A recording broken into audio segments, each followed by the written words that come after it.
really want to focus in on is the question of the Arab lobby, and I'm going to tell you why I want to talk to you about that today.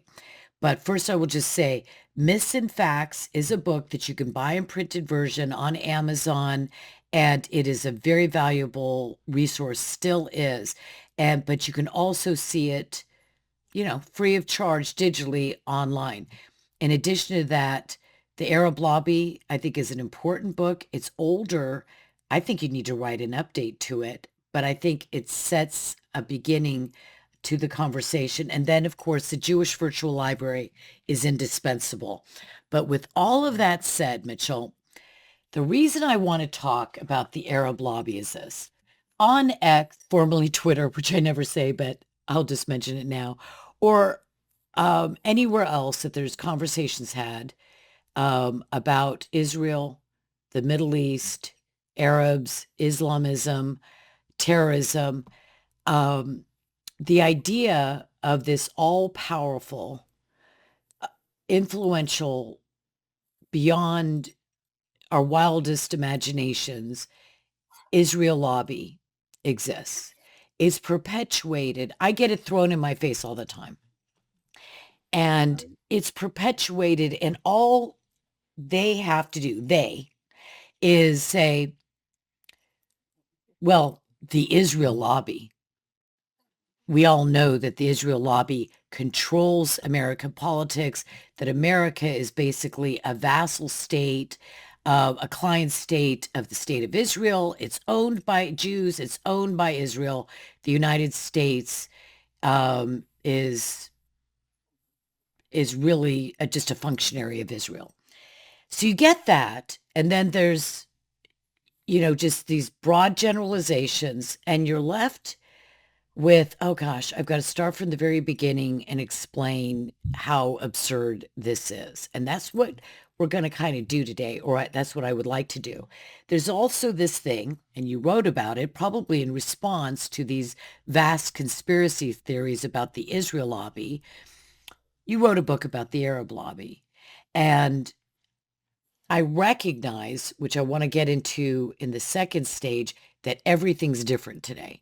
So much has changed since you wrote the book. In other words, the Arab lobby is far more powerful than it ever was before. But I want to run through a little list of what I consider to be the Arab lobby in America, and you correct me. One, the defense contractors, then the oil lobby. I would say the single most important is the State Department, which is sort of a shadow Arab lobby that is filled with Arabists who far prefer to support Arab or Iranian interests than Israel's because of whatever their perspective is, which we can go into. The entire cadre. I just amend that slightly, because the Arabists are in the CIA, they're in the Pentagon. So while their principal nest maybe is in the State Department, they're spread across the foreign policy establishment. And that was what makes them even more dangerous. I mean, for example, the CIA started the Arab lobby. It was something they helped fund because the King of Saudi Arabia wanted to counter AIPAC.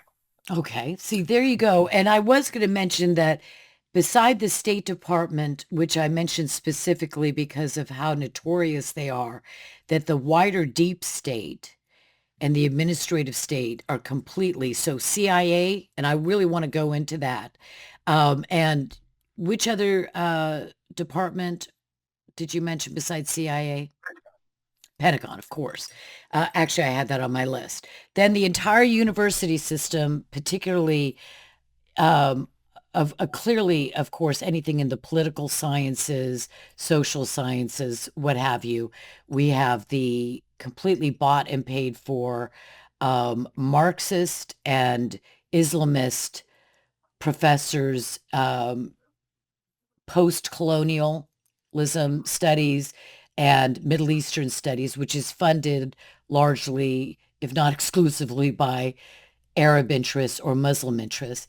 Then, if you take it even beyond this, we have to recognize that the United Nations is a lobbying arm. I mean, they're all different kinds of lobbies, but exert influence over American policy.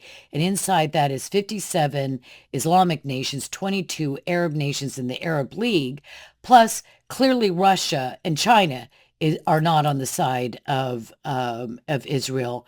And then most of Europe, I would say, is not on the side of Israel either. So if there wasn't a pro-Israel U.S. policy, there'd be essentially no pro-Israel policy worldwide, as far as I'm concerned, except for in Israel. Am I overstating that? Probably a bit. And even on one level, all of that is true. But you can look, for example, where is Israel's major trading partners?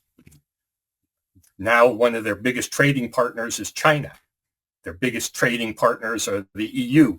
So even as they're being condemned in political circles, relationships continue, and in fact, are stronger than ever in most cases. And I'm not talking about that because I agree fully with you. But when there's a vote in the United Nations, when there's condemnation or Right. a move against Israel by so-called human rights organizations. Oh, I forgot that lobby. Human rights organizations. Oh, and the media, not all of it, but a great deal of the media. Human rights organizations, the ICJ, the ICC, China's not stepping up and saying, "Whoa, wait a minute here.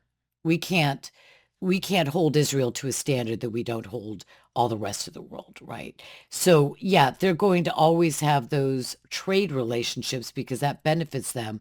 But does China come to the defense of Israel in the UN? No one does except the Marshall Islands and Palau and Micronesia. Micronesia. I knew you were going to say Micronesia. So I'm talking about in the political realm. I do know Yeah, that the trade. countries, the major powers, the Europeans, they're all hostile toward Israel on most political Middle East related issues. It's true. So is APAC a uniquely powerful puppet master of the United States, as opposed to the list that I just kind of went through? I mean, how is it that APAC is so powerful? Tell me the story behind this. Well, on one level, APAC's totally different from all of the rest that we're talking about because they are representing the views of the American people as opposed to all of these other organizations. And that gives them power. The fact that public opinion supports a strong U.S.-Israel relationship allows the lobbyists to make a case that members of Congress are receptive to. But APAC's influence is very limited. They can affect policies that are decided by Congress, which are primarily financial ones, but they can't influence decisions that are made within the executive branch. They can try, but they have very limited opportunities. So when it comes to UN resolutions, APAC can do very little to prevent a hostile resolution. They can't do very much when the president decides to hold back arms from Israel, as Biden has done during part of this last year. So APAC's most of its influence has to do with being able to persuade members of Congress to devote financial aid, military aid to support Israel. That's their main area of influence. They also now have changed their entire orientation for their entire history until 2 years ago. They never contributed to political campaigns. They went out of their way to say, we don't rate or endorse candidates. Now they do both. And they have built the most powerful pro-Israel PAC to contribute to candidates who support Israel and to try to defeat those who are hostile to Israel. And so given the amount of money, not just from AIPAC, but other Americans interested in a strong Israel relationship, members of Congress have no real incentive to be hostile to Israel. So they're already naturally inclined to be pro-Israel. They see their constituents are pro-Israel, and they get money for their campaign by being pro-Israel. So Well, all of that helps make AIPAC I think that you powerful. just hit on something that I wasn't aware of. Are you saying that AIPAC just started donating to or contributing to political campaigns in the last 2 years? Yes. Okay. I just assumed it had always done that because I don't follow AIPAC. I don't actually belong to AIPAC. I wouldn't mind sending them money, I suppose, but It uh, was always a matter of confusion. The name AIPAC, ever since the creation of political action committees, they always had to explain we're not a PAC. Well, now they've created separate PACs where is all specifically. the money? One of the charges against the so-called Israel lobby, and if there, our Constitution allows in the First Amendment for us to petition our representatives in government. That is our First Amendment right. And virtually every interest to Americans is represented by an organization of Americans that petition the government, petition their representatives, and sometimes are including contributing to their political campaigns. So if I belong to the NRA, I'm part of the gun lobby, right? And then if I belong to the other side, I'm part of the anti-gun lobby or anti-Second Amendment lobby. So there's nothing unusual about that. And we would probably have a big problem if in general, we were not able to form organizations in America to promote our causes, our interests, our passions, and what we believe is justice and truth, etc. So on the side that attacks the Israel lobby, they really just want Israel, the lobby for the state of Israel of Americans that are lobbying for the state of Israel. They want that gone, but they don't want all lobbies gone, right? Well, that's right. And the Israeli lobby is singled out. And as we'll talk about, you never hear anybody complaining about the Arab lobby because most people don't even know it exists or what it is. But in this last election cycle, AIPAC was getting criticized for pumping money into some of the campaigns of primary opponents of members of Congress who have been very hostile to Israel. Well, what's unusual about that? As you say, every interest group is campaigning for or against candidates based on their positions on their interests. You didn't hear people complain that Emily's List is out there giving money to candidates who support women's issues or any of the other lobbies, gun lobbies, anti-gun lobbies, all of them are doing the same thing. There's Yeah, nothing you unique know, about what the Israel I think that community needs is. to be emphasized again because this Israel lobby thing, it's so unique because yes, of course, those who don't want me to own guns or certain kinds of guns will call organizations that represent my interest. That is the right to defend myself according to the Constitution's Bill of Rights.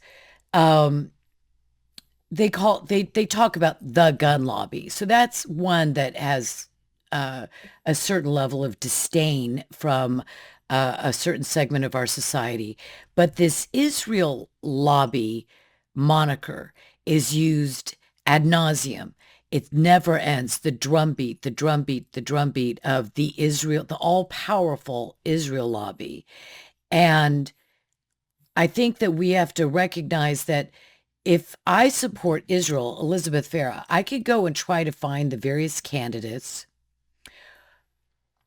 um, to support individually. I would rather give my money to an organization who's going to put my interests in Israel to heart and to effect because I can't research every candidate. So if I give to somebody else that I trust, that they will distribute those funds to support candidates that I would support individually, but I don't have the time to go research them. And I hate writing checks and sending money anyway. So I'd rather send $100 or $1,000 to AIPAC, for instance. I'm just speaking generally because I've never given any money to AIPAC. And they can go and distribute funds according to what they perceive my interests are, pro-Israel, pro-Zionism. So isn't that really what is happening here with AIPAC? That's what's become more and more its involvement, but it still does its traditional work on Capitol Hill, lobbying Congress.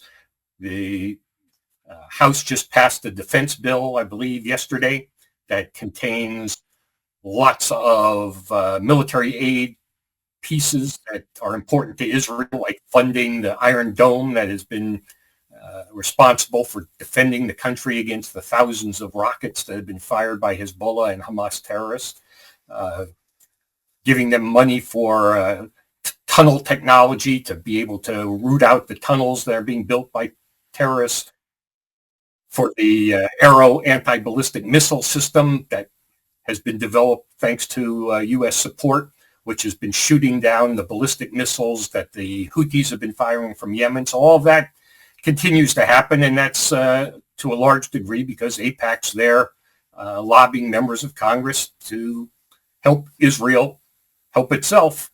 And by the way, it also helps the United States. One of the perceptions is this is a big giveaway of billions of dollars to Israel. The Biden administration just approved a $20 billion aid package to Israel. Congress supported it, but that $20 billion isn't a check that goes to the Israelis. That's money that's spent here in the United States, creates jobs in the defense industry. It creates new technologies, and many of the weapon systems that Israel is getting with that military aid are also going to American forces at a cheaper rate. So this isn't some kind of blank check given to the Israelis. It's something that benefits the United States as well. And I have been wanting to do a deep dive on the cost-benefit analysis, the return on investment in Israel's and America's relationship. But I want to go back because that's a very important point that should be more explicitly driven home to the American people. Because as far as I understand it, there's a net benefit to the United States supporting Israel in terms of military and intelligence, national security issues. But I don't want to go there right now.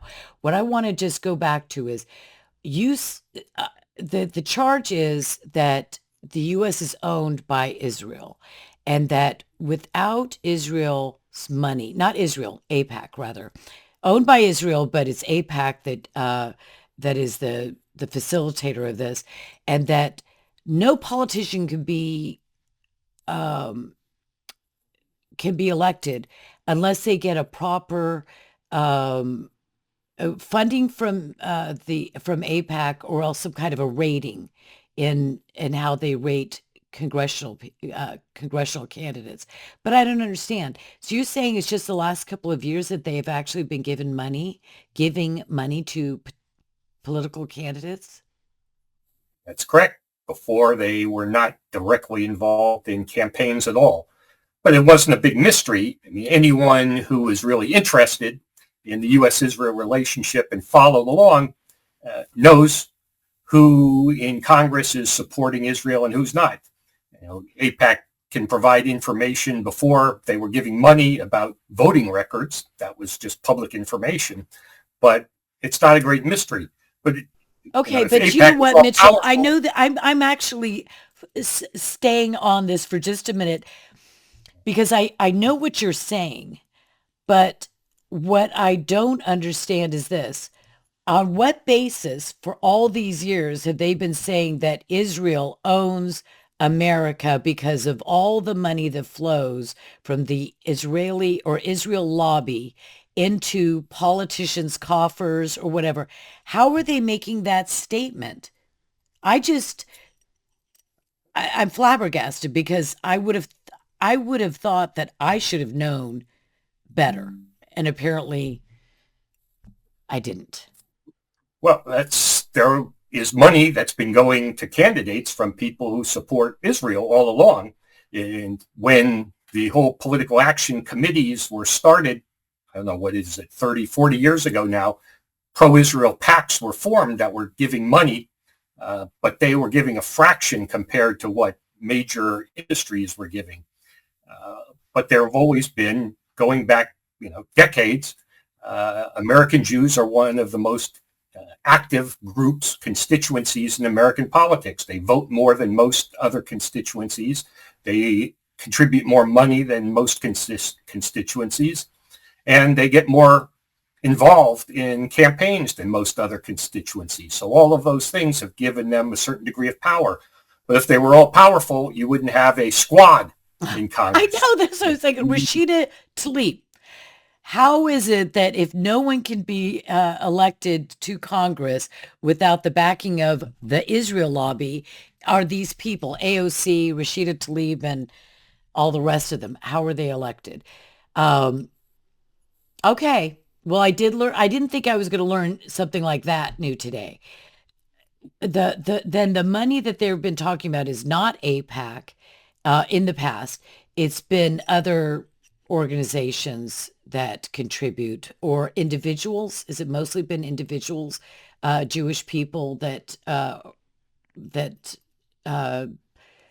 contribute to political campaigns, or are there other organizations?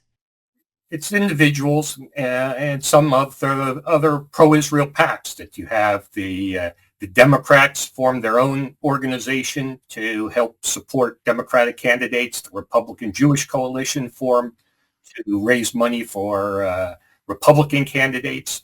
So there are some that are partisan. There are some that are nonpartisan that will give money to both parties. But one of the other interesting things that before AIPAC started, and one of the reasons it did get involved in campaigns, was about, I don't know now, 5, 6, 8 years ago, J Street, the far left organization that calls itself pro-Israel, but I consider part of the Arab lobby, they got involved in campaign financing. They are one of the worst. All right, so J Street came on the scene, and they started pouring money into electoral politics, and that's the kind of AIPAC's response to that was, well, we got to up our game and do the same thing and play on an even playing field. Is that it?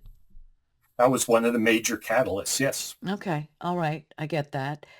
Well, as I said at the beginning, I think the deep state at the top of that list being the Department, I mean, Department of State, or the State Department, along with, as you're saying, the Pentagon, and others, are the real drivers of the Arab lobby in America. And, talk to me about that. How does the State Department work? How did it get to be Arabist or Arab-centric? And it's not just Arab now, it's Iranian as well. It's been supporting, during the Obama administration. So where does that all come from? Is it more about being anti-Israel, anti-Jewish, anti-Zionist, any combination of the three, which in reality is all just one thing? Or is it more about money and power, and they see that their bread's buttered on the Arabic side, or the Arab Muslim side, more than the Jewish Israel side? Well, it's a combination of those things. For one thing, what's interesting is the Arab lobby is partly consisting of Arab states. And for the most part, the Arab states that lobby the government are more interested in the government being pro-Arab or their country, less anti-Israel. When most of the countries lobby, that's what they're concerned with. But the Arabists are different. They go back to the beginning of the 20th century, where they were learning from the British Foreign Office, which was anti-Semitic largely. In 1938, 39, when the Saudis discovered oil, the State Department Arabists came to the conclusion that we needed Arab oil, that most important thing for us was to maintain good relations with the Arab states so that we should have access to this oil. Interestingly enough, this was before we were importing any of their oil, and it was many years before we needed their oil that badly. But still, that was the Arabist point of view, is we couldn't alienate the Arab states. We needed them as a bulwark against communism, against the Soviets. There was this fear that the Jews were Bolsheviks and that the state of Israel would be a communist country that would be aligned with the Soviet Union. You had certain people were just anti-Semites, but most weren't necessarily anti-Semitic, but they had the idea that they knew what was best, not just for the United States, but for Israel. And to this day, you hear that all the time. Throughout this last year of war, you heard the president, you heard the Secretary of State, you heard others who were saying that they were acting in Israel's best interest by telling Israel how to pursue its war. So they have had this attitude that they know what's best for Israel. They don't believe that Congress knows what it's doing. They believe they're the experts. So they don't like the idea of the democratically elected representatives of the people making decisions about Middle East policy. So they're typically at odds with what Congress wants to do. And they've pursued this no matter what the facts on the ground, that as U.S.-Arab relations have gotten stronger, so have U.S.-Israel relations. They said it was going to go the opposite direction. If we got too close to Israel, our relations with the Arabs would sour. And that never happened because, for the most part, the Arab states were concerned mainly about their own interests and not so much about those interests, when there is not a sort of an artificial outside pressure or interest or just pressure, often those interests really just align with Israel's.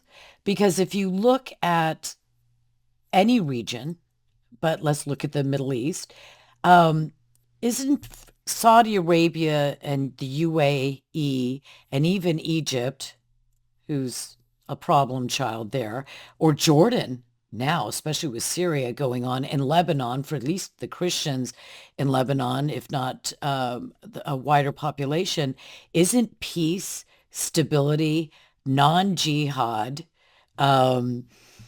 peace, and prosperity is really what Arabs want and what Jews want, Muslims and Jewish people. And if it were not for the fact of, if it were not for this decades-long pro-Arab Palestinian two-state solution, which I'm not a fan of, so I really wasn't going to talk about that, but the pro-Palestinian, pro-PLO lobby, I think, has been artificially influencing the Arabs in the Middle East and also the Arab lobby in our State Department and Pentagon. But if you remove that, as we saw with President Trump and his son-in-law with the Abraham Accords, what we actually see is that they were all wrong in their approach. And Arabs like Saudi Arabia really does want peace in the Middle East. It's Iran and these radical state and jihadi actors. Well, the State Department has a 100% record of failure. They've been wrong about everything. You may remember that John Kerry gave this, was Kerry, I think it was Kerry who gave this speech talking about how the Arab states would never make peace with Israel until there was a Palestinian state, and then Abraham Accords. You had similar comments from other people in the State Department, other Arabists who have said, you need to have a Palestinian state or we won't have peace in the Middle East. That was one of the major problems, that while there were Sunnis and Shiites killing each other, and you had Iran and Iraq war, you had the civil war in Syria, civil war in Lebanon, you had uprisings with the Muslim Brotherhood in Egypt, all of these things going on over the last decade. And the only thing that the State Department was focused on was the Palestinian issue, that somehow all of these other things would disappear if somehow we solved the Palestinian problem. And for a long time, the Arab states sort of went along with this. They had a veto. They had this Arab peace initiative the Saudis had launched with the idea that they would agree to make peace with Israel if Israel agreed to a Was that the Palestinian state. 80s or 90s? The early 80s. Yeah. And the Arab states, basically, before the Abraham Accords, came to the conclusion that they were missing out on advancing their interests by letting the Palestinians hold them hostage, and that they knew the Palestinians were never going to agree to anything. And why should they continue to support them at their own disadvantage? So now you have the UAE and Bahrain. They are having these extensive relationships with Israel militarily, in terms of science cooperation, intelligence cooperation, all sorts of things that are benefiting them. And the Saudis see this, and they want to benefit as well. They give a lot of lip service to the Palestinian issue, but they don't care. They'll sell out the Palestinians just as Egypt did, the Jordanians. But Prince Bandar, if you ever seen his interview, Prince Bandar, it's like a 4-part interview, really, really long. It's all in Arabic, of course. You have to read the subtitles. But he just basically said every time Arafat would come and beg us and be emotional, please, please, please, you've got to do, we would just go, and we knew better, but we just, I don't know, it was like a heart issue or a guilt issue, whatever it was, they would capitulate. I know originally the first king, I can't remember, of Saudi Arabia. I mean, I know that they've been anti-Semitic for decades, but at the same time, what he was really explaining is we were kind of just duped or played, or there was a runaround or an emotional thing, and we would always side, even when we knew it wasn't in anyone's best interests. We would side with Arafat and the Palestinians. And then I think they just woke up and said, enough is enough. Enough is enough. Remember, the Saudis have one interest. So the royal family. Their royal shoulders. Yes. That's their interest. And so they do whatever they think will ensure their safety. And it all comes down to America's support for them. So when they're talking now about normalization with Israel, for example, and they say, we want to see a pathway to a Palestinian state, they don't care. What they want is a defense treaty with the United States. They want more weapons, and they want nuclear technology. Those are the 3 things they've been asking for, and Biden's basically said he's prepared to give it to them. I think the only thing that really interfered with the normalization that was about to happen at the end of last year was Hamas. When that was one of the reasons they timed the attack when they did. That was designed in part to sabotage the negotiations with the Saudis, because there was no way the Saudis could make a new deal with Israel at the time that Israel's involved in fighting other Arabs. But I don't think there's any question that if they get those 3 things they want, they'll normalize relations. And even if they don't, the Israelis don't need that. They have a relationship sub rosa, a covert relationship that everybody knows with the Saudis, because part of that keeping their heads on their shoulders is about defeating Iran. And they know the only country, and it's even more clear today, obviously, than it was a year ago, the only one that can protect them from Iran is Israel. So they have a vested interest in a relationship with Israel to help defend them against the Iranians. They're cheering on. No one will be happier than the Saudis if Israel goes and takes out Iran's nuclear facilities. I'm right there with the Saudis on this one. In the last year or so, when the Saudis, anybody that is semi-literate on this subject knew that the Saudis are not supporters of Hamas. Okay, whatever they've done in the past with supporting radicals and the schools around the world and everything, they've come to their senses. They do not want the fall of their royal dynasty, their country. They know that their greatest enemies are Iran and Shia Islam and the coalition, the Ring of Fire around Israel. They share the same enemies. So during the beginning, when directly after the October 7th attack, you didn't have Saudi Arabia doing these blustery statements. But I noticed this. Tell me if I'm wrong or if you saw the same thing, that when Biden and Harris, I suppose, were coming out and making demands of Israel and getting really strong and, you know, on camera with Israel and doing their whole dance, that's when you could see the Saudis make some kind of a statement accusing Israel of genocide. It was always when it seemed like there was the Biden administration behind the scenes was putting pressure on Saudi Arabia because Saudi Arabia wants the arms, wants to be able to buy arms, and they want this deal with the United States of America. And I think Biden was saying, you need to condemn Israel so that we can pressure Israel into accepting a ceasefire that are clearly against its own best interests. Did you notice that any time during the last year and a half or year, whatever? I'm not sure that Biden had anything to do with it, but what happened with the Arabists is I think that they're the ones who convinced the Saudis that they should make a Palestinian state a condition for the normalization with Israel. That the Saudis they don't care about a Palestinian state. In fact, Palestinian state would be contrary to their interests.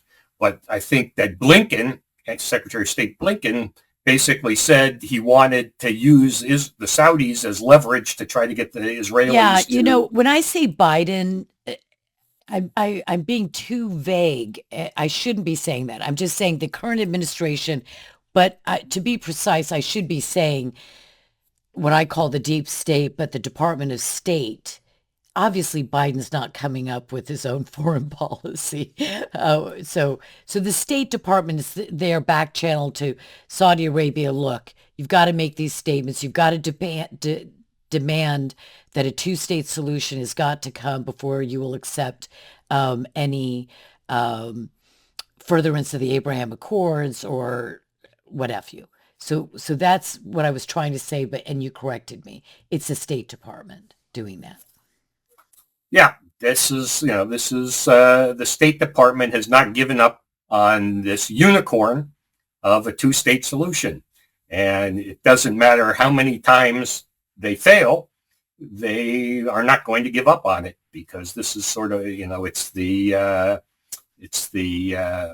quest, like the goblet that. Yeah, no, so the Fellowship of the Ring, and you've got exactly. Because they won't give up on this notion, no matter how implausible and no matter how many times the Palestinians say no to them.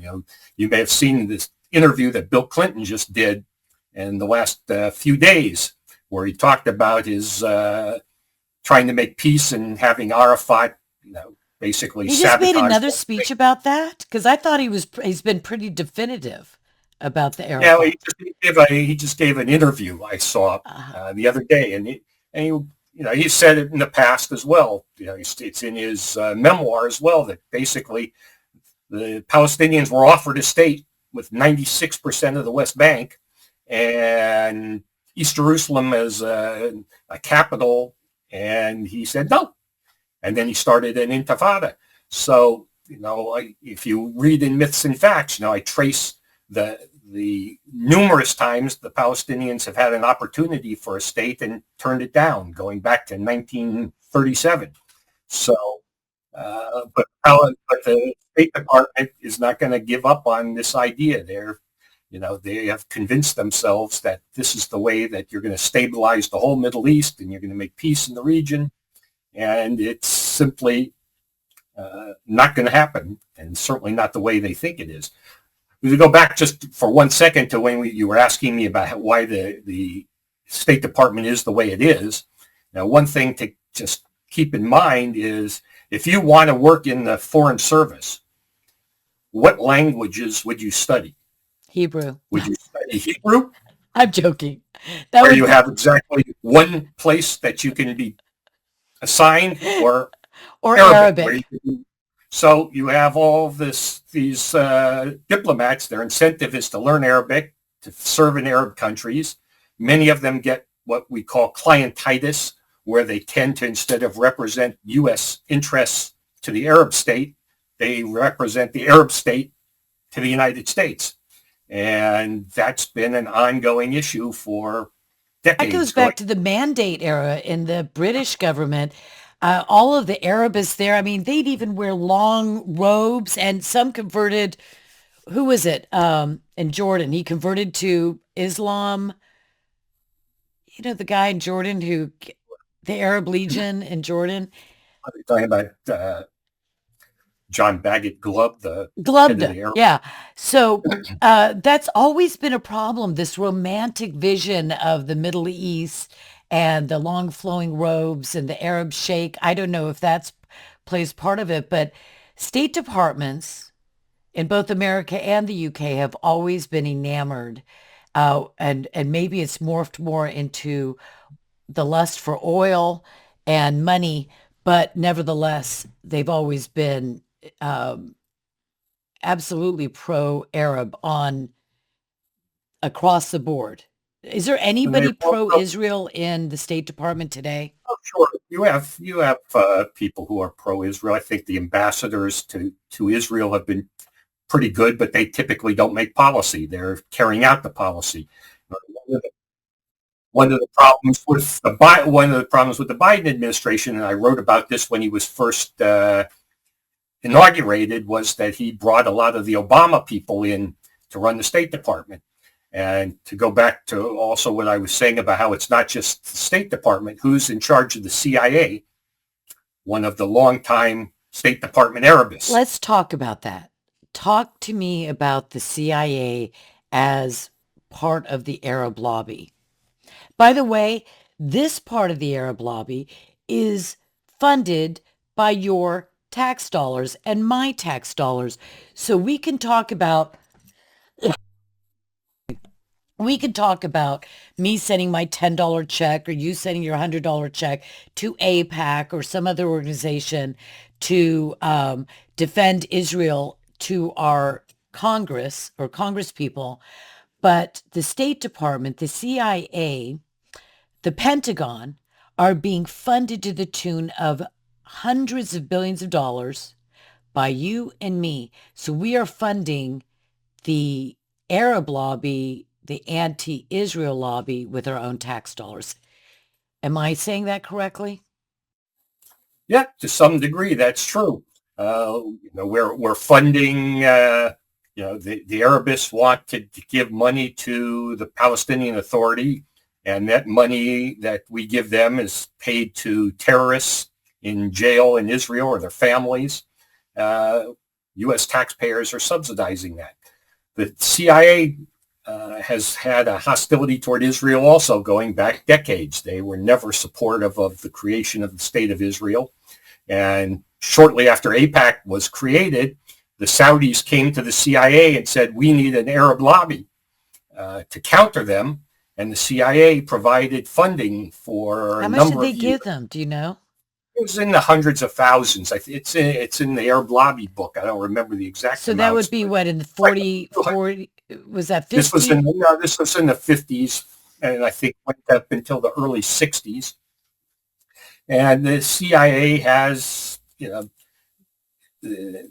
we just had the example of a member of the CIA who allegedly, he's going to go on trial, leaked the information about Israel's plan to attack Iran and basically sabotaged Israel's operation.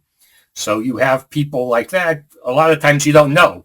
It's anonymous sources.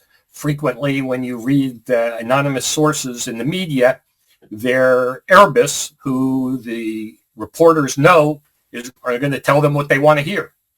You can count on Tom Friedman is going to knows who all the Arabists are in the State Department, and when he wants to make a point, quote somebody, he knows who's going to say what he wants them to say. So, this is one of the issues we have with the media. But the Arabists are entrenched all over, the U.S. government, and they can do a lot of damage. But on Wait a on minute. the other hand, It's not kind of, U.S.-Israel okay. relationship is strong. It's the reason why we're talking about the Arab lobby.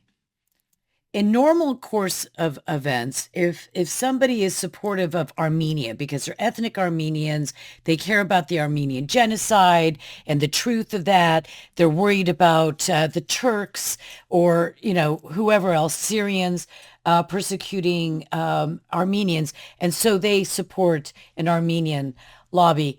Um, you're not going to see hundreds of thousands of X posts and Facebook posts and videos on YouTube attacking the Armenian lobby. And one could say, well, that's because they're not that powerful. But of course, nobody is really spending hundreds of millions or billions of dollars attacking Israel. And Armenia, it's just an apple and orange thing. The reason we're talking about the Arab lobby is because of this undue, anomalous attack on the Israel lobby. The only lobby that I know of that is supporting either a religious or nation state, a religion, a religious population or a nation state that is being attacked for doing what the American people who fund it want them to do. Is there anybody, is there any other lobby other than the so-called Israel lobby that gets attacked for supporting Americans' views on their particular nation or religious population? No, I don't know of any, but one of the other reasons that the pro-Israel community is strong is because of evangelicals, for example. That if you have 50 million or however many there are, I think that's the number that gets thrown out. I know it's 50 million evangelical Christians who are pro-Israel for a variety of reasons. They also are a reason for members of Congress to support Israel. They're not part of a Jewish lobby. They're part of a constituency of Americans who believe that a strong relationship with Israel is in the American interest. And so it's not, to try to dismiss the pro-Israel lobby is to dismiss a significant proportion of American society that are not just Jews. Oh, of course not. I mean, the vast majority, I would say, I don't know in terms of dollar figures and commitment, but for those of us who are non-Jewish Zionists, who fully support the state of Israel for many reasons, including this thing called the Bible and God, um, we are very, very vociferously and in our heart supporting the state for unique reasons. I don't support the state of Ukraine or Taiwan or Japan or France the same way I support Israel because there's a difference in it's apples to oranges as far as I'm concerned. But going back to this Arab lobby, I guess what I was trying to say is this. We have the Israel lobby. It's singled out as Israel is singled out as a nation and the Jewish people as a, say, religious or ethnic group. The Israel lobby is singled out and held to a different standard than all other lobbies as far as I can see. I didn't realize before this conversation that only in the last 2 years has AIPAC actually given directly to political campaigns, which I'm embarrassed to say I didn't know that.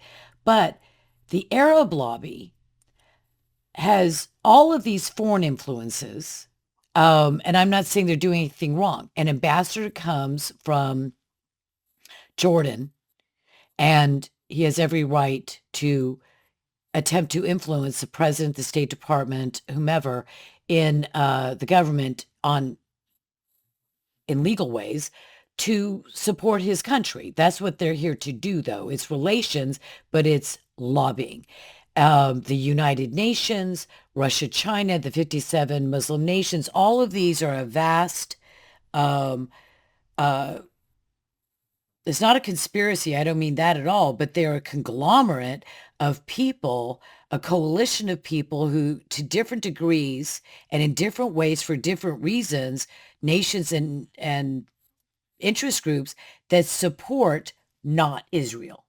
Okay. They just support not Israel, primarily an Arab, Muslim, third world, or other kind of set of influence or interests. But then when you really take all of that foreign influence away, and you're just looking at our State Department, our Defense Department, the Pentagon, and the CIA, and you tell me that the CIA funded the first Arab lobby. What was the name of that organization, by the way? Does it still exist? No, it doesn't exist anymore. It was pretty short-lived, and the Arab different Arab groups have sprung up over the years. They've tried to imitate AIPAC right down to at one point their letterhead, but they've never been successful because they don't have a constituency. There's just not that many people who want to see a wedge driven between the United States and Israel. One of the things that distinguishes the pro-Israel from the pro-Arab groups is they're not really pro-Arab. The organizations that are lobbying, like CARE or AMP or others, they're not trying to strengthen the relationship between the United States and the Arab world. All of their initiatives, almost 100%, are anti-Israel. We want to cut off aid to Israel. We want to punish Israel in this way or that way. They're not. It's one of the reasons they've never been successful. Well, that doesn't fly. Agenda. Yeah, that doesn't fly. Tell me what you're for. If we want good relations, of course, with Arab nations. I'm so excited about the Abraham Accords. I can't tell you, and I can't wait till Trump is in office and we just keep moving down that road with Saudi Arabia. But the idea, going back to that one short-lived attempt by the CIA to prop up some kind of artificial Arab lobby on our dime, even though $100,000 or whatever it was at the time was a lot of money, the reality is that it's still internally in the United States, American taxpayer dollars. I'm sure there wasn't a line item in the CIA's appropriations, create an Arab lobby, send money Right. to wherever. So they're doing it without our, as far as I would know, without the visibility or the transparency that the American people would know about. And Right. I would say that that's a problem within the State Department, because at least when AIPAC has a conference, the speeches are public and they are very public about who they support and why. It's all very transparent. But in the bowels of the State Department and the CIA, the American public has no idea the conversations that are being had there and the motivations and the machinations, right? So isn't That's it right. much more dangerous to have that kind of an Arab lobby? That's very dangerous because the public has no idea what's happening. The public isn't endorsing their activities, and it can have a very nefarious effect on relations between the United States and Israel. You asked me what was the name of the organization the CIA funded. It was called the American. Now I've You were forgotten searching the- for it. I was searching for it because it's in the top of my head, and now it's the AFME was the acronym, and it was part of a plan by then Secretary of State John Foster Dulles. Was also involved in lobbying to adopt the positions that this group was going to promote. They were getting $400,000 a year for a propaganda offensive against Israel, basically. And this was U.S. taxpayer money going to do it. It was American Friends of the Middle East. And it was led actually by a journalist. Dorothy Thompson was the original leader of the group. Well, of course, you would want part of the um, news media because they're so impartial to lead up American Friends in the Middle East. By the way, also just in comparison, to the mighty Israeli lobby at the time, AIPAC was basically one guy, and shut when up. the American Friends of the Middle East were getting $400,000, AIPAC's budget was $100,000. People see AIPAC today as this big behemoth, but they don't realize that for years it was one guy, pretty much, and then later it was a handful of people. Long before it became the size and influence that it is today. Oh, that is so annoying okay, I've been anyway, by the way, everybody needs to get the Arab lobby. Again, things have changed so much, which we still haven't even gotten to that point yet to talk about it. But my Arab lobby book is on my, my computer, my device here. And I want to go back to the chapter where you're talking about the $100,000 that AIPAC's. I've got to go back and look at that again because haven't gotten to that point yet. $100,000 for AIPAC, the federal government through the CIA, John Foster Dulles funds because heck, the Jews have a lobby in America, so we have to fund American Friends of the Middle East. Wait a minute, Israel's in the Middle East to the tune of $400,000. A journalist, Dorothy Thompson, is running it. And I don't know did you say how big the staff was? No, I don't know how big the That's all right. staff was.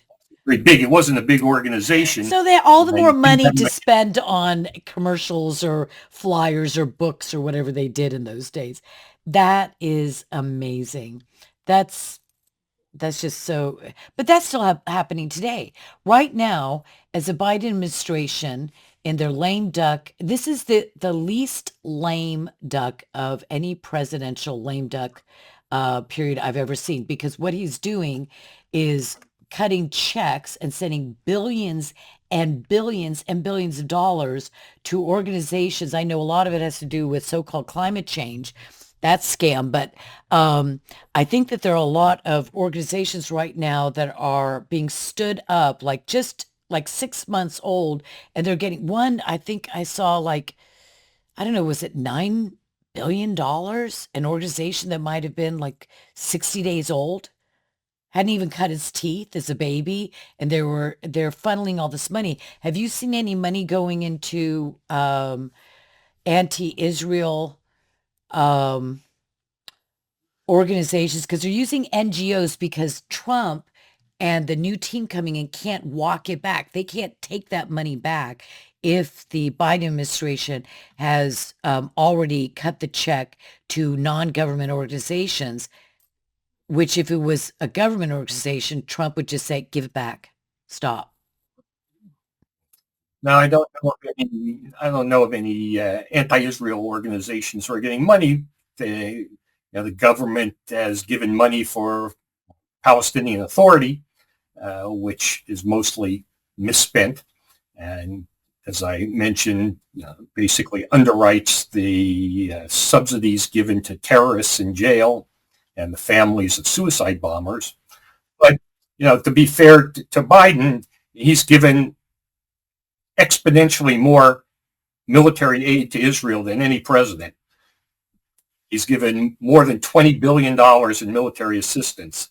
That's about almost 10 times what Richard Nixon gave as emergency aid during the 1973 war. It's more than Donald Trump gave in his entire 4 years as president, I think. So he's done a lot to help Israel defend itself against multiple enemies. There are problems in the way they've slow walked some of the aid and denying certain weapon systems. I've had plenty of criticism about the Biden policy, but in terms of providing financial assistance and key military aid, he's done a lot. Okay, And Mitchell, I will challenge you on one thing. I will a friendly challenge on this. I agree.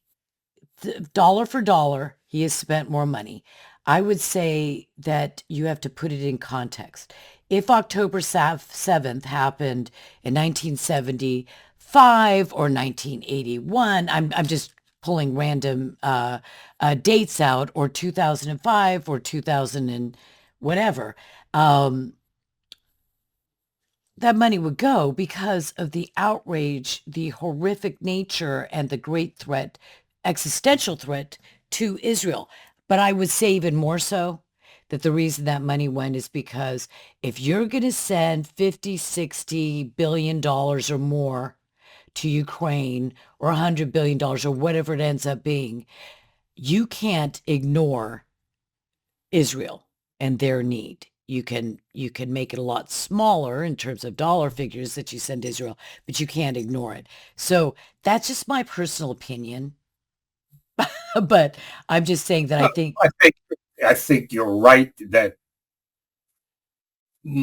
any president would have given support, but I think that Biden has gone above and beyond in what he's done in terms of military support.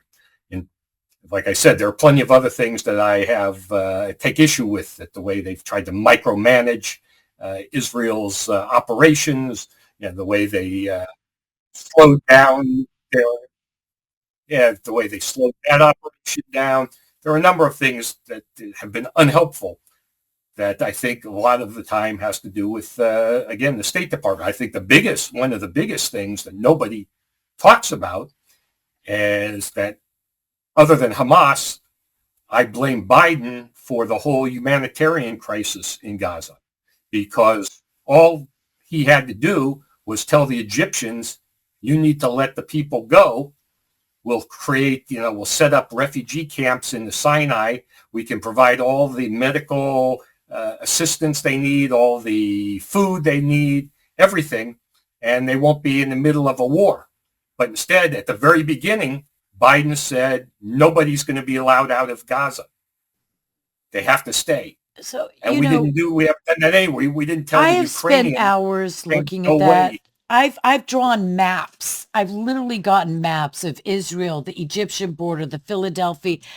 I have placed porta potties in tent cities, and I mean, I've actually did cost analysis in my own fun, rudimentary way, because I was going to do a big article on this, um, because I think the Egyptian um, issue has been one of the greatest shames of this entire last over year, because it is so scandalous. And I guess what I'm saying is the dollar figure gives cover, and I respect your opinion, because I think good people could disagree about things like that, because I do respect your opinion, but I do believe that that Egyptian statement that he made, amongst many other things, over the course of the last, I don't know, 400 and some days, has been devastating. And there would be probably two civilian deaths, um, if they had, if you know what, if women, children, elderly, and sick, women, children, elderly, sick, no man over a certain age being allowed to leave. If we're trying to make it as easy for the Egyptians to agree to, because they don't want, you know, the terrorists to come flooding through, if we had just demanded women, children, elderly, really elderly and sick, to be brought out into the Egyptian, desert, the Sinai there, a huge difference in this war and the perception Well, on you Israel. can get out of Gaza if you pay. 10,000. If you pay $10,000, you can That's get right. out. It's But all about the again, Benjamins. I think it goes a lot to the Arab lobby that Blinken and the State Department have been, forcing Israel to do things that no army in history has ever done. When has any army warned the bad guys, "Hey, we're coming, you should leave," in order to protect civilians? And now you had this amnesty report that came out that, on the one hand, they blame Israel if it kills civilians, but they also said they blame Israel if it tells civilians to get out of the way. So this kind of, when you go to, when you were talking about the human rights organizations as part of the Arab lobby, this is an example of it, where Israel is basically put in a no-win situation where, if you ask any other government, what would you do if thousands of rockets had been launched against you for years before October 7th? People forget that Hamas was launching about 14,000 rockets at Israel before October 7th. What would you do? I know And what then I'd after do. October 7th, what would you do? Everybody says And the same thing, but no country would have restrained themselves in the way that Israel has. At the beginning, Israel wanted to use a siege to try to get the Hamas to give up the terrorists, which is a perfectly legitimate military action in war. And again, the State Department said you can't do that. And we're having this fight right now where there are some Israelis who want to have a siege in northern Gaza to put pressure on Hamas. And the State Department has said, no, you can't do that. This is inhuman. It's a violation of human rights and all the rest. And so you have trucks going into Gaza every day being hijacked by Hamas to help keep them alive. well, you know what But not else? getting our hostages out. The lies are legion, and then I want to go to this other place. The lies are legion. I did a post called "There is no looming famine in Gaza, never has been." This was many, many, many months ago. So I did this long, multi-post thread on this, showing data. I went through and crunched numbers. I'm no analyst, but and a lot of people loved it because it just laid all the facts out there. So the other day, when I found out, this was actually months ago, when I found out that that Israel had supplied 3,200 calories a day per person in Gaza. 3,200 calories. So I said to my husband, honey, you want to know what 3,200 calories? By the way, women don't even need 2,000 calories. And men generally up to about 2,000 calories a day or 2,500 or whatever. So I did it. I start reading the list of, it had not only breakfast, lunch, and dinner, it had multiple snacks, sit-down snacks, right? Lebna, olives, all of these great, I did it in Middle Eastern terms, baklava at the end of the day, and then a midnight snack. I started reading this list to him. I said, that is what every person has gotten, 3,200 calories a day. That includes babies, toddlers, teenage girls. There's never been a famine.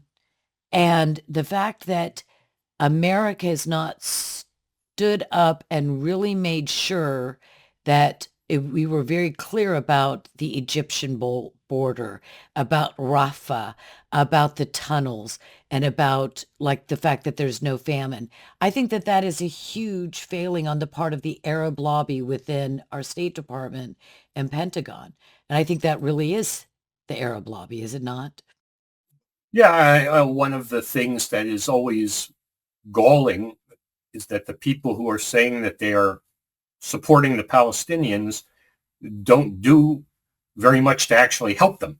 That you have, set aside Gaza for a second, in the West Bank, you have an autocrat who's in the 19th year of his 4-year presidential term, that the Palestinians in the West Bank have no rights. There's no freedom of religion, assembly, speech, any of those things. But when you see hundreds of students at Harvard and Columbia, and these the elite of our society at the top universities protesting, none of them ever protest the way Palestinians are treated by other Palestinians. They never protested the way Hamas tortured people who disagreed with them in Gaza, the way they persecuted Christians. You never heard anything about how Palestinians treat each other in their society and how to improve that. Everything, again, this is the nature of the Arab lobby. It's all anti-Israel. There's nothing. You look at the entire protest movement over a course of a year. What has it done to help the Palestinian people? It hasn't done a single thing to help the Palestinian people. All it's done is attack Israel, try to create boycotts. Nothing that has benefited any Isn't Palestinian. that same model of the Arab lobby within the deep state of America? It's more about anti-Israel than it is about pro-Arab Palestinian or pro-Middle East or pro-Arab or pro-anything. It's really about anti-Israel dogma and machinations and plays. But the same thing holds true with whenever it comes to Israel on any of these matters, because the PLO is the Palestine Liberation Organization, and it means not the Palestinian, the Palestine. In other words, all of Palestine will be liberated by them. Obviously, Hamas, Hezbollah, Houthis, and Iran. The issue is not that they want a state. They want to replace all of Israel with an Arab, and now very much not a secular, but a Shia jihadist state. So that's really the line anyway. And the State Department Arab lobby follows right along with it. It's really just anti-Israel, not pro-Arab. Well, I think it's pro-Arab state, but not pro-Palestinians necessarily. Look, this goes back to the partition. The State Department opposed partition. They tried to sabotage that. When they failed, they tried to sabotage the establishment of Israel. They convinced Truman to impose an arms embargo, so they hoped to defeat that Israel would be defeated militarily. And they really haven't given up since 1947 in trying to destroy Israel in one way or the other, or at least divide it from American support. But with the Palestinians, going back to the whole two-state solution notion, is all you have to do is look at a Palestinian map to see what their objective is. Every Palestinian map simply superimposes Palestine over Israel. And they don't make it a secret. No, they don't. It's a secret to a lot of people, but they're out to destroy Israel. Exactly. And let me ask you about that. Things have changed. Go ahead. Things have changed. Since October 7th, things have changed dramatically. What we saw on October 7th and 8th was that what I think many of us, I'm sure you included, have been warning about for many, many years, that there is a underground anti-Semitism growing in Europe, America, etc. And the American people came to find out, the average Joe on the street, that it's parked right in the halls of academe in the university systems of America. And that is largely funded, when I say the specialized departments, by Qatar, rather, to the tune of billions of dollars. Now, that Arab lobby, or component of the Arab lobby, is got to be one of the most powerful initiatives or facets of the Arab lobby that there are, besides the State Department, right? Well, I actually ran across an interesting document, someone who worked in the State Department, who told me that there was a meeting in the State Department with Jim Zogby, who's one of the leaders of the Arab lobby among the domestic lobby. basically saying what you need to do is to infiltrate the universities to make sure that the future generations are educated to support your cause. Now, while Qatar has given over $5 billion to American universities, and the other Arab states altogether have given about $13 billion since 1986, the influence is hard to determine, in part because of the lack of transparency by universities and our Department of Education. The universities are required to report any donation over $250,000 from a foreign source. And the State Department compiles a report, the Department of Education compiles a report on those contributions, but they've basically scrubbed most of the information about how that money is spent. So, for example, if you look at the latest report that I evaluated, there was only one donation that you could identify as political, or if there was actually 3 or 4 of them, but for the same purpose. There was donations to Brown University to create a chair in Palestinian studies. All the other $13 billion, we have no idea where most of it is spent. A lot of it is on tuition, but most we don't have any idea. So it's hard to know exactly what influence they have. We do know from press reports that the Department of Education doesn't include a lot of the donations that have been made. For example, when Saudi Prince gave $20 million to Georgetown to create a center for quote unquote Christian and Muslim understanding, that wasn't reported by the Department of Education, nor was the $20 million that he gave to Harvard. So there are certain things that we've learned through the press that have been given to the different universities. But the anti-Israel activity, a lot of it's in the Middle East Studies Department. It's not necessarily because of Arab money. It's in many cases, this is just the attitudes they have. You know, it's very hard to say, is someone anti-Israel because they got money from an Arab state, or did they get money from an Arab state because they were already anti-Israel? And I think in a lot of cases, it's the latter. But the most, besides Middle East studies, the most hostile toward Israel are people who don't get Arab money. They're in departments like gender studies. I mean, Qatar is not giving money to gender studies. That's the last thing they would ever support. But this is where you see some of the most anti-Israel faculty in other ethnic studies programs.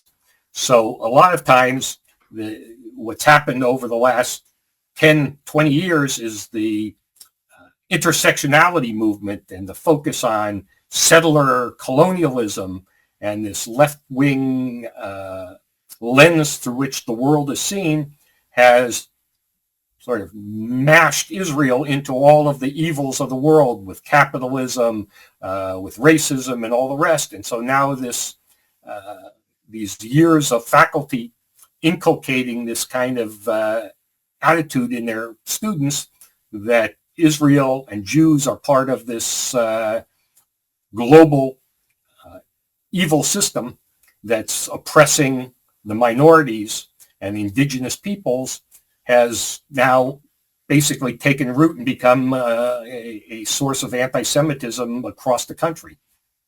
And a lot of it, like I say, is basically homegrown. This isn't being done by any outside actors. It's not the Arab lobby. It's the faculty that's become part of the Arab lobby over the years as it's become more and more enamored with these kinds of notions that Jews are among ultra the groups white. You're ultra white oppressors.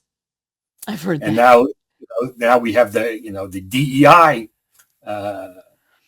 developments where Jews are excluded basically from the idea of inclusion or equity.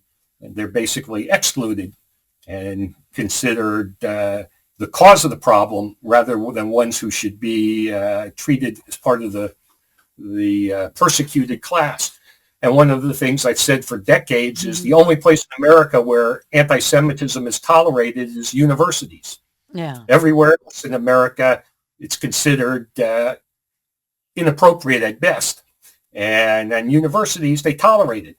They don't tolerate any other kind of persecution. Look, I don't think it's just tolerated because you know what? There's something going on in America that you and I both know is far more than toleration. It is so beyond that. There is an attempt to radically overthrow the constitutional Republican form of government that we have in favor of a leftist, socialist, authoritarian, deep state globalist kind of a government. I mean, I use all those kinds of descriptives because you can't just, it's not just one thing. It's authoritarian, but it's globalist. I mean, but it's socialist to its core. And the reality is that you have to overturn the Constitution. And America, like Israel, is a slap in the face to everybody who is either a Marxist or a jihadist. I mean, it is an insult. It is a humiliation. And to bring America down, for instance, will be, it's like a joy, the glee that someone has when a horrible enemy or say a criminal is convicted and put into prison or executed for some heinous murderous crime. That's how they will feel if they can bring our constitutional form of government down, whether it's by jihadist or Marxist ideologies. And they work so beautifully together because the white man is the oppressor, so we can't do anything right. And America's the worst because we're the biggest. And Israel's our friend. And so whether they hate Israel more than America or America over Israel, they hate us both and we're connected at the hip or the toe or whatever, the knee, and wherever we're connected. And so I don't believe that this foreign money is probably as unidentifiable as an influence as maybe you do, that we may just disagree. But I think throwing around 20 million here, 20 million there, 6 or 7 billion here, or what have you, I think when you said the 13 million from all the rest of billion, I meant to say, I'm sorry, I have a B there. How much did you say was Qatar 15 billion out of that 13 billion, or is it an addition? I think it's about 6.5 billion. That's what I thought. But what I try to be, I'm an academic by training, so I try to be analytical about this. Qatar, the biggest donations that Qatar makes are to Cornell University. They've given hundreds of millions of dollars for a number of years, but that money isn't going to Ithaca. It's going to a medical center in Doha. So what I ask people who are convinced that Qatar is behind everything is, do you really believe that if billions of dollars are going to Doha for a medical center, that's causing anti-Semitism in Ithaca? And also, if you think about, the Arab states, again, for the most part, they're interested in promoting themselves. Qatar has a big problem. They have a big PR problem. They're supporters of Hamas. They're supporters of terrorism. They're allies of Iran. They've been trying to clean their image. A few years ago, they invited a number of prominent American Jews like Alan Dershowitz, Mort Klein. They invited these people to try to convince them that they should go back to Congress and say Qatar is really a wonderful place and we should be supportive of them. So that's the case with the Saudis, with most of these Arab countries. They don't want to create problems for themselves. They're not, going into universities wanting to provoke anti-Semitism that will turn against them. They're more interested in seeing that their image is promoted. In the case of the Saudis, for example, after Khashoggi was murdered, Saudi Arabia had a big problem, PR problem. Well, they were throwing money into the universities, not because they were trying to promote anti-Israel or anti-Semitism on the campus. They were trying to get universities to basically, whitewash the fact that Khashoggi was, dismembered by at the order of the Crown Prince, allegedly. So the university, a lot of this money is not necessarily aimed at a nefarious purpose regarding Israel, but it's to promote their own interests.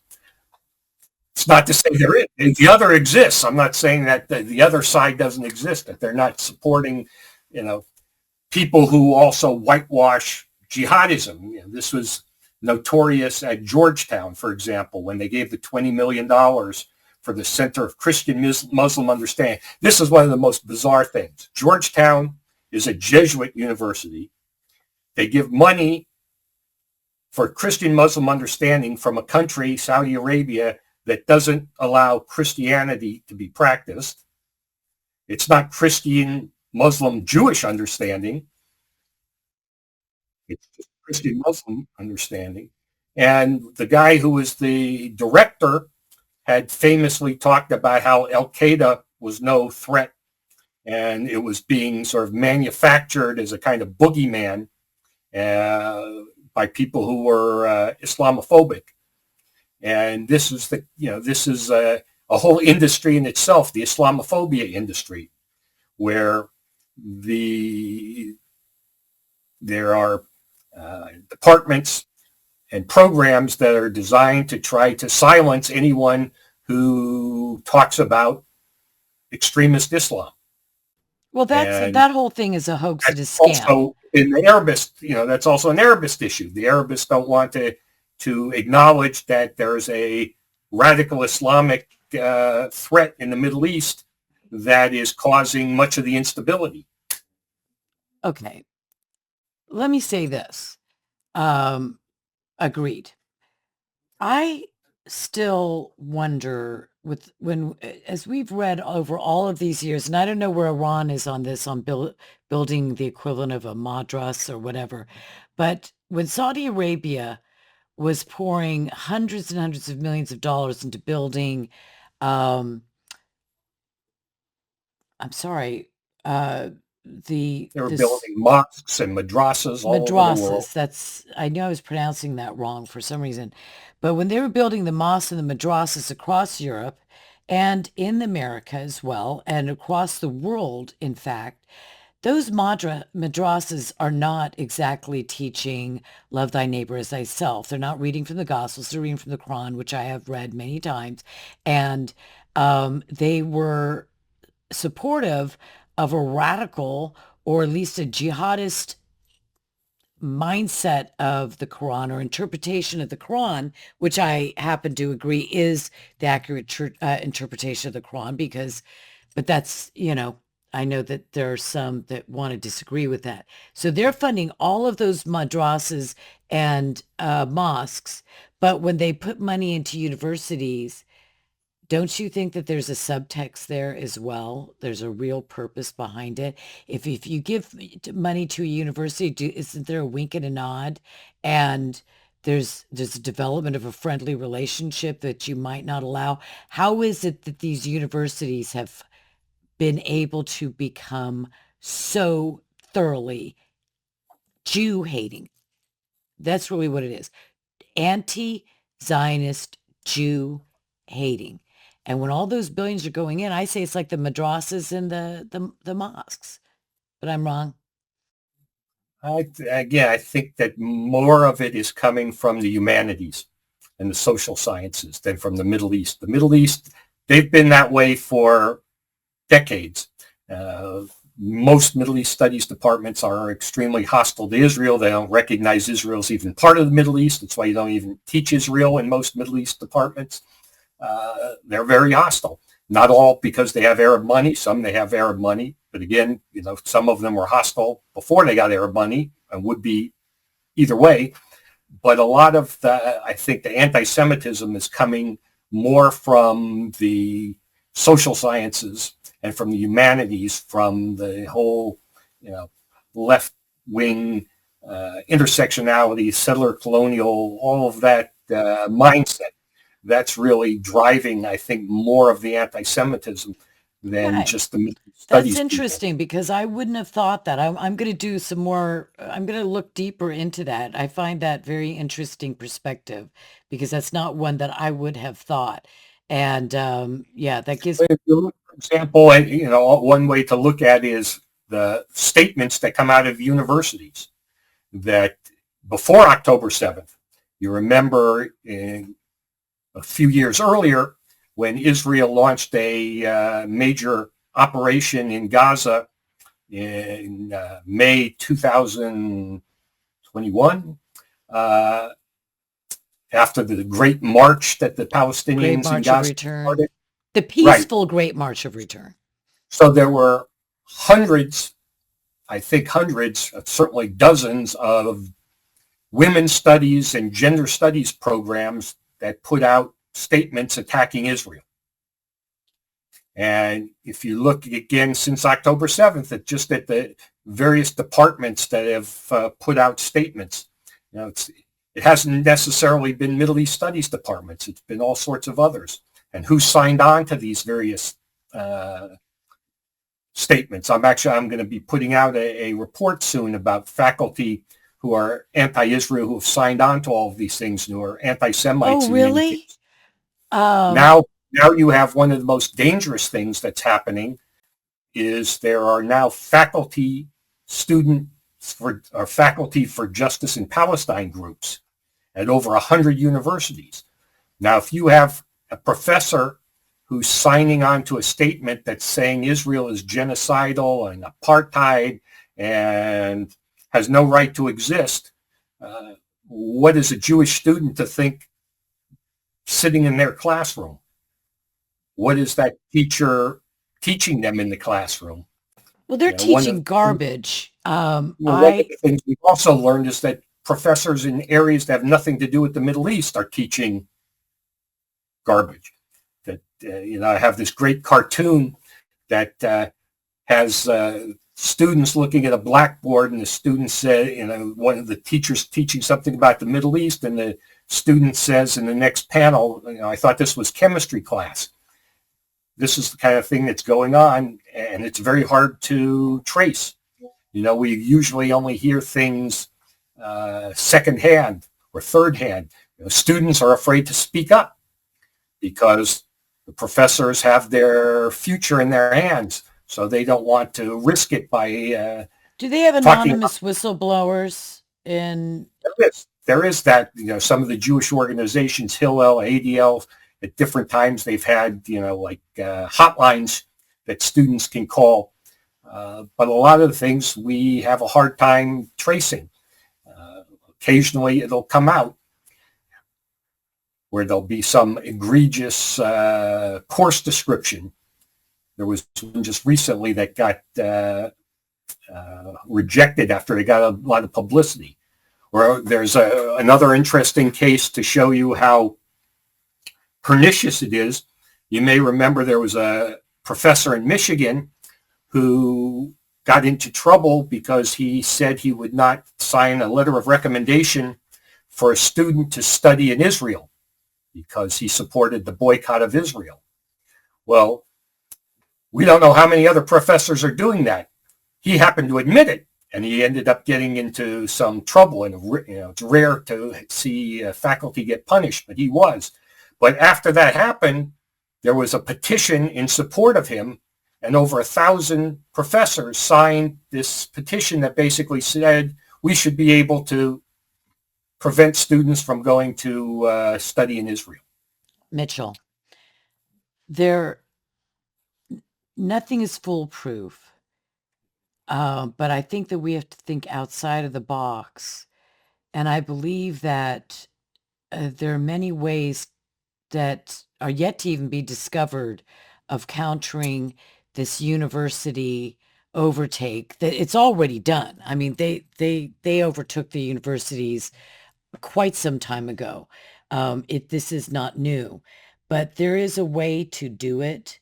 The problem that you're pointing out is a slippery kind of, it's behind a fog, a veil. You cannot see, you cannot identify, you can't, there's not cameras that are recording the offenses.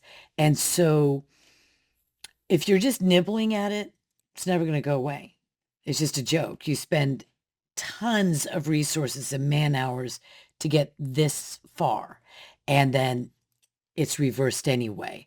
So, do you have any thoughts on creative solutions to, I mean, eviscerating this anti-American, pro-socialist, Jew-hating, um, uh, social science departments or whatever departments they are? Is there any way to really rip the rug out from underneath them and have them fall off a cliff or something? I mean, I want it gone.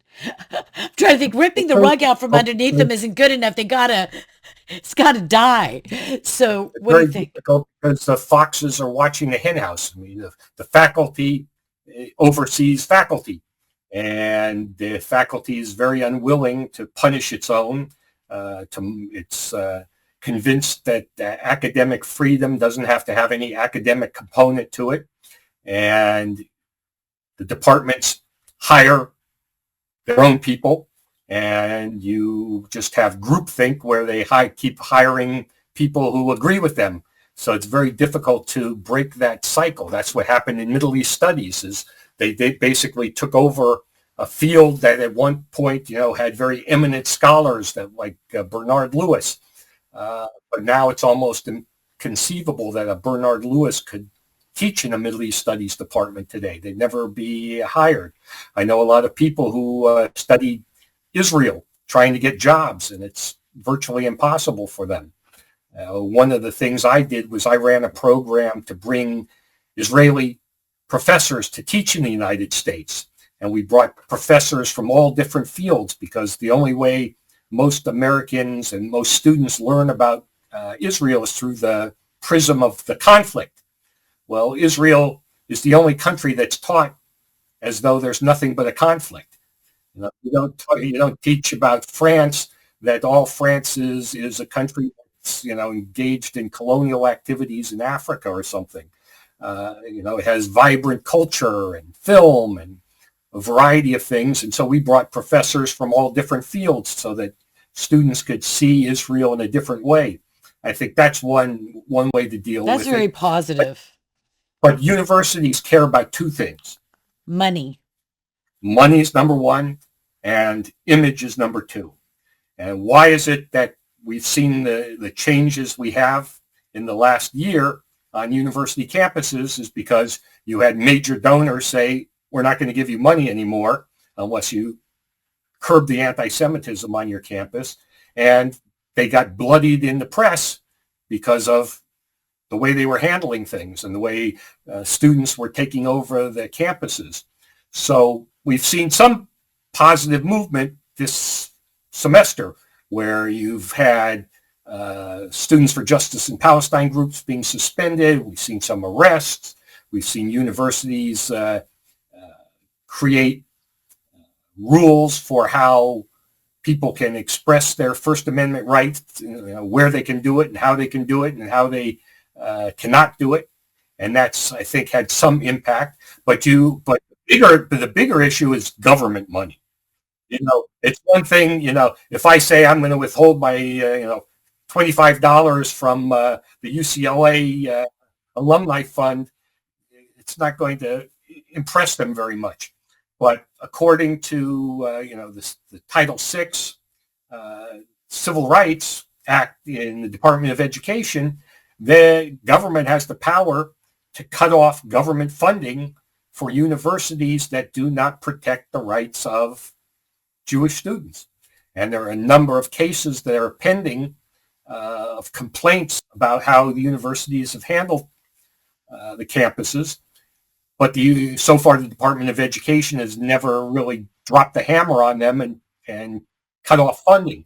There's now, you probably know, there's a legislation in Congress that would cut off federal funding for universities if they don't take care of these anti-Semitism and other problems related to it.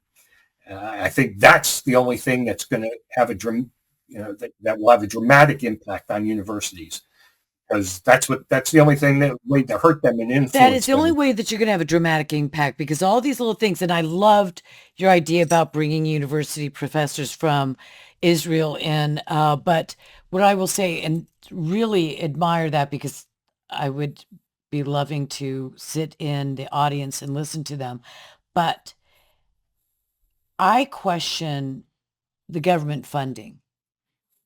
With Harvard's endowment of, what is it, 50 billion, some ridiculous, obscene uh, amount of money. And why is our federal government funding wealthy universities for very elite, wealthy students? What is that all about? Why are we funding that? I just think that the money aspect of this is really what it all comes down to. And the government funding of these universities makes no sense to me, because why? Why? Why is and is that all from the Department of Education? Was it before 1979 when, the Department of Education came into being? Is that when these huge government subsidies of education started? Why are we giving them that money? Well, that's a bigger issue beyond my Middle East expertise. Okay. But Well, fair I enough. would I was just say saying that that, to me, if you're money money is the only thing that's going to really influence our behavior and so in that's that what we sense. need to go to. And places like Harvard, it's hard to hurt them. With 50 billion, whatever their endowment is, even when you have a hedge fund guy say, I'm going to not give you $1 million anymore, they can survive. So there's limits to how much influence you can have with money but not every place is Harvard. There's only a handful of places that have that kind of resources. But even Harvard, we saw, was damaged by the bad publicity. The Jewish students don't want to go there. Jewish students now are giving a lot more attention to the campus environment. I had said, I'd written before, what's the chance that a Jewish parent is going to tell their child, we don't want you going to the Ivy League? But now I think there are parents who are saying that because it's become so toxic at most of the Ivy League campuses. Well, I've heard So that Jewish families talking about how they send their kid off to the Ivy League. They spend all this money, and when they get back, I don't know what percentage it is, but it's extraordinary that these brilliant Jewish students going to these Ivy League universities are coming back anti-Israel and anti-Zionist. And I'm thinking, gosh, talk about funding your own demise, unintentionally, of course. I know your book, Arab Lobby, is from 2010. So it is something that you might want to update, because things have changed so much, because the support for Islam or Palestinian state is so much more visible.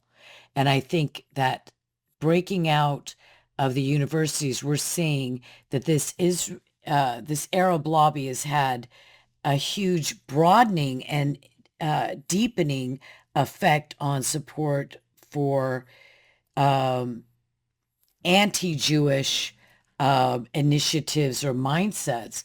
And I think that right now we're at a place where if we don't address this and correct these mistaken beliefs, because the reason I wanted to talk to you first and foremost was, what is this thing about, there is no Arab lobby, it's only about the Israel lobby. And I wanted to go there. But I think that the time is now. We have a window of opportunity to prevent another generation being lost to the Arab lobby or the anti-Israel lobby from turning our kids and our country away from Israel. That would be a catastrophic mistake. well, one of the more serious issues that we didn't mention is K through 12. that this has been filtering down from the universities all the way down to kindergartens. And now we're seeing more and more problems within elementary schools, middle schools, high schools, the whole ethnic studies curricula that is often anti-Semitic or has anti-Semitic components. So it's even worse than I think you're describing, because we're talking about the younger generation now being indoctrinated as well. And that makes it even more depressing. Oh, I agree wholly. And I think that the, I didn't even dare go there. I mean, that's in my list of issues. But I think that the elimination of the Department of Education, which has got to happen, Reagan said he was going to do it. He failed there. Trump can't. But those funds are literally, when I look at where those funds are being spent, they are not being spent in teaching the vast majority of children in our school districts that do not know how to read, because there's illiteracy is widespread in America. They're going to DEI and gender studies and critical race theory. It's all that money is going there. Billions, tens and tens and tens of millions to schools to fund this stuff. And what do you think? It's all part of the same ideology, is it not? Anti-Western, anti-American, anti-Israel, anti-capitalism, anti-constitution. A lot of that is what's being funded and supported, and it's going to have a ripple effect over time as these students move up into positions of influence.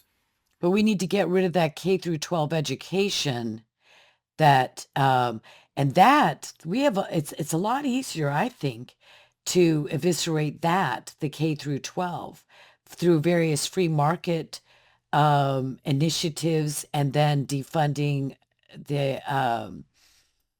the Department of Education and putting money in the hands of parents to spend on homeschooling, tutoring, co-ops, school choice, magnet schools, all of that.